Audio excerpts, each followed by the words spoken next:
All praise is due to Allah, Lord of the worlds. We praise Him, we seek His help, and we seek His forgiveness. We seek refuge in Allah from the evil of our own selves and from our bad deeds. Brothers and sisters, today we are going to speak about something every single one of us struggles with, no exceptions. It does not matter how long your beard is, how covered your sister is, how many times you've been to Hajj, or how much Quran you've memorized. Every human being alive has at least one habit they wish they could break. Something they do knowing it displeases Allah, knowing it wastes their time, knowing it harms their health, their relationships, or their akira, and yet they keep doing it. So today's topic is simple. How do we stop bad habits? Not just understand them, not just feel guilty about them, actually stop them. Before anything else, I want every person listening to hear this clearly. Struggling with a bad habit does not make you a bad Muslim. It makes you a human being. Shaitan does not waste his time whispering to someone who has already given up on themselves. He works hardest on those who are still trying, because that is where the real battle is. Allah reminds His servants throughout the Quran that no matter how many times a person has fallen short, His mercy is always wider than their sin, and the door of forgiveness is never closed to someone who sincerely turns back to Him.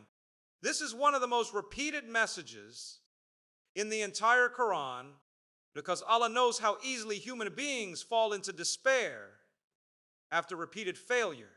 He wants us to understand that mercy is His defining quality.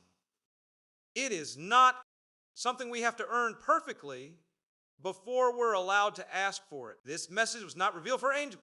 It was revealed for people exactly like us. People who mess up, who fall into the same hole 10 times, who make a promise to Allah on Monday and break it by Wednesday.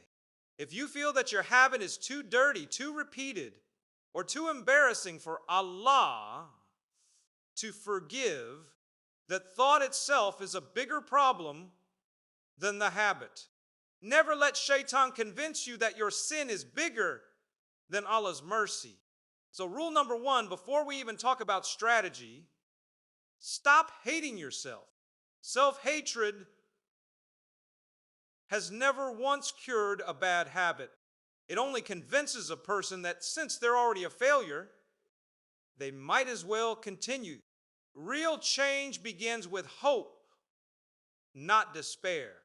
Now let's get practical, because this topic deserves more than emotional comfort.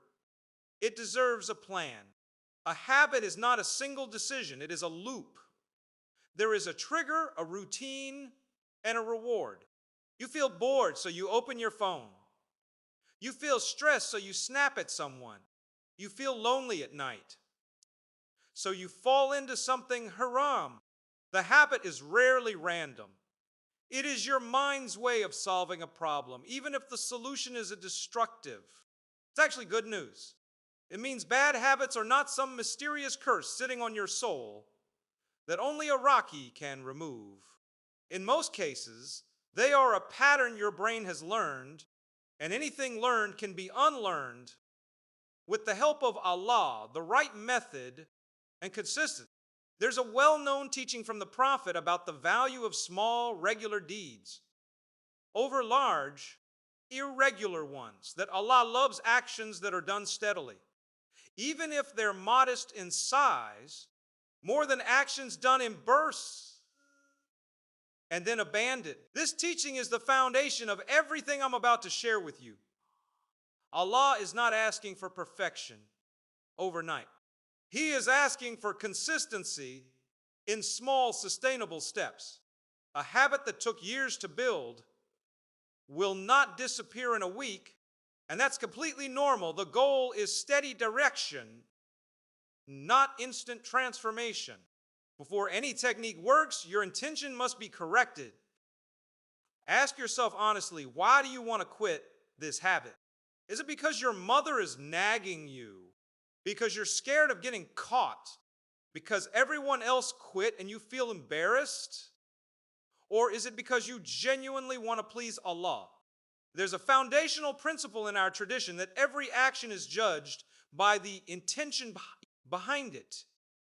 Meaning, the same outward action can carry completely different weight depending on why a person is really doing it. If your intention is shaky, your motivation will collapse the moment the pressure disappears. The moment your mother stops nagging, the moment nobody's watching. But if your intention is sincerely for the sake of Allah, then even when you're alone in a dark room at 3 in the morning with your phone in your hand, something inside you will pull back because you remember who is watching. So before you fight the habit, fix the why. Make dua and say, "Oh Allah, I am not leaving this because of people. I am leaving it because I love you and I fear disappointing you. You cannot break a habit you don't understand." Sit with yourself maybe after Fajr when your mind is calm and honestly map it out. When does this habit happen? What time of day? What emotion comes right before it? Are you tired, anxious, bored, lonely, angry? Many people try to fight the habit at the moment of temptation, which is the hardest possible time to fight anything because your nafs is already excited and your willpower is already low. The smarter believer fights the trigger, not the moment. If your bad habit always happens at midnight, when you're alone with your phone, the solution isn't just have more willpower at midnight. The solution is to change what happens before midnight sleep earlier. Keep the phone in another room. Make sure you're not alone with your thoughts in that vulnerable window.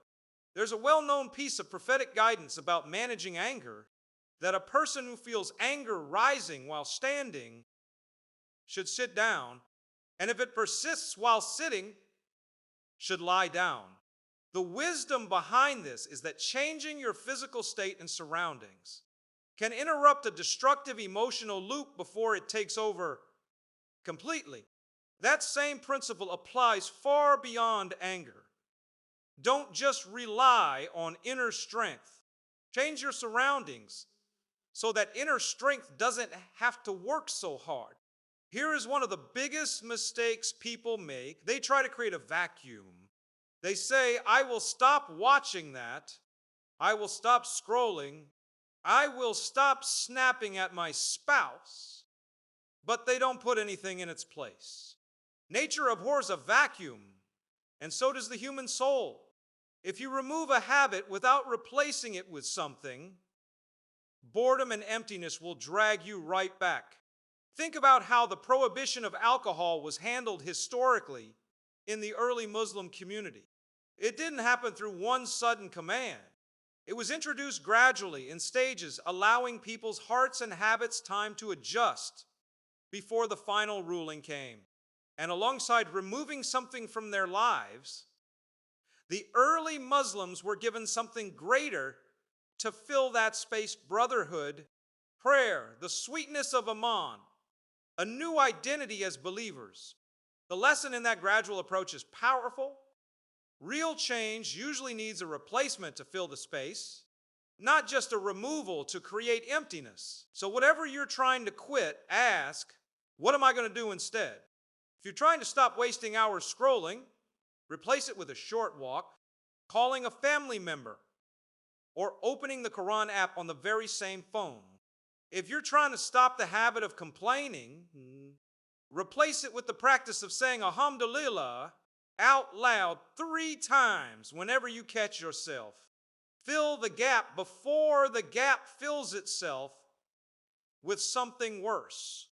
Many of us have made the mistake of quitting a habit cold turkey out of pure emotion, usually after Ramadan, or after a scare, or after crying in sujud. And for 2, 3, sometimes even 10 days, we're flying. Then we crash, and we crash hard, often ending up worse than before we started, because now we've added the sin of the relapse to the guilt of I promised Allah and I broke my promise again. There's a caution in our tradition against going to extremes in worship and self-reform, a reminder that religious commitment should be something a person can sustain, not a short burst of intensity that burns out. Sustainable change is boring. It's not dramatic. It looks like reducing your habit by a small amount every day, rather than eliminating it in one emotional swing. It looks like praying 2 rakahs consistently rather than promising Allah you'll pray every single tahajjud starting tonight and then never waking up again after day 3. Ask Allah for consistency. A small good deed done forever is beloved to Allah more than a huge one done once and abandoned. You cannot underestimate who you sit with. There's a beautiful comparison used in our tradition between sitting with someone who carries good qualities and sitting with someone who carries harmful ones, likened to sitting next to a perfume seller versus a blacksmith. Sit with the perfume seller, and even if he gives you nothing, you'll leave smelling good. Sit with the blacksmith, and even if his sparks don't burn your clothes, you'll leave smelling of smoke. If your bad habit is fed by the group chat you're in, the friends you sit with, the content you follow, you can make all the dua in the world, but if you keep feeding the fire, don't be surprised it doesn't go out. Sometimes the most spiritual decision you can make is the practical one. Leave the group chat, mute the account, change your seat, change your route. Home. This is not weakness. This is wisdom. There's a well-known story of the Prophet Yusuf, alayhi salam, facing overwhelming temptation and choosing not to stand there testing his own willpower, but instead physically running toward the door. Sometimes the strongest form of taqwa is simply running. And on the flip side, seek out good company. Sit with people who remind you of Allah, even if it's just one friend, even if it's an online community of people trying to become better. There's a teaching that a person tends to take on the religious character of their closest friend. So look at who you're closest to and ask if they're pulling you up or pulling you down. Never forget that willpower alone is not enough. Shaitan is a real enemy with real influence, and your nafs is genuinely inclined toward ease and pleasure. You need help beyond your own strength. Even the Prophet himself, the best of creation, used to regularly ask Allah for guidance, piety, chastity, and self-sufficiency. If the Prophet, who was protected from sin, still asked Allah for chastity and guidance, what does that tell us about our own need to ask? Make dua specifically. Don't just say, oh Allah, forgive me in a vague sense. Say, okay, Allah, you know exactly what I struggle with. You know the exact habit, the exact time it happens, the exact weakness in my heart. I cannot fix this alone, so please fix it for me. Make it easy for me and replace it with something that pleases you. Cry in your sujood about it. Ask in the last third of the night, a time our tradition describes as especially precious for having prayers answered. I need to say this clearly because I don't want anyone leaving this lecture thinking that if they mess up once, the whole journey is ruined. You will likely slip, maybe more than once. That does not erase your effort, and it does not mean Allah has rejected you. There's a well-known teaching that every single human being makes mistakes,